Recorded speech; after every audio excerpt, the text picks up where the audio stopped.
So, coming up to this... Bases loaded. Garde swings And over the second that's baseman. a nice blooper hit once again by Malos. Nakascore na ng Orsabia. isa. Tin Palma. Hannah De La Torre easily scored pagkatapos ng hit. Oh, but the runner on second tried to stretch it to home and she got stuck in the middle. Orsabia forced a round down play.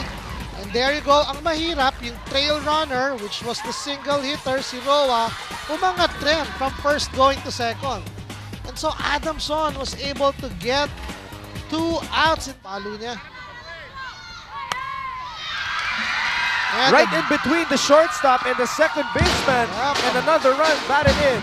a beautiful hit being delivered, enabling her teammate from third base to score easily para ho sa second run ng UST. So kakasabi lang natin, medyo show of concern.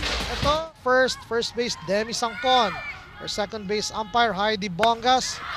And Heidi Sagun. And Sabobo drills it Oh, and over the another.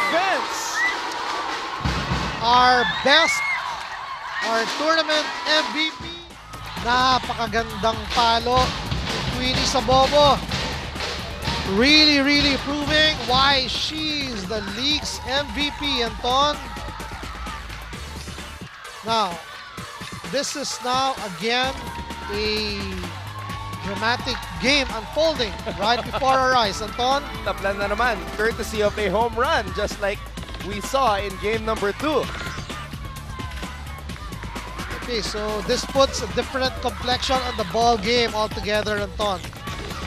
So na-prove na naman ng Adamson na kayang-kaya nilang makascore ng isang idlap against the UST team.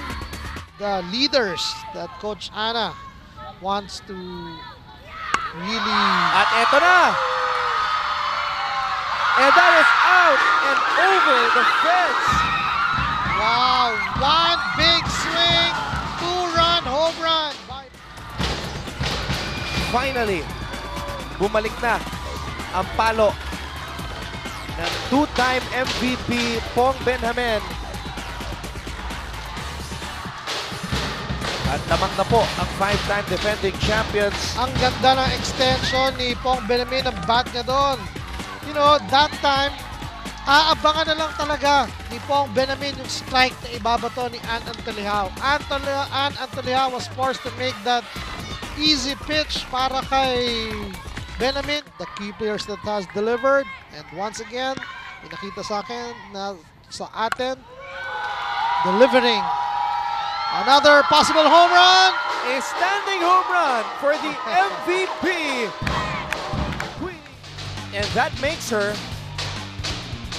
#1 in terms of the players and the number of home runs they've made here in season 78. That was her 5th home run of the season. And 3rd here in the finals. That's remarkable. Kay Oria batting, alam naman natin, ang dami nangyayari kahit 2 outs na. Oh, she drills that one over Benjamin. And an opportunity to score here for Malos Garde. And she does.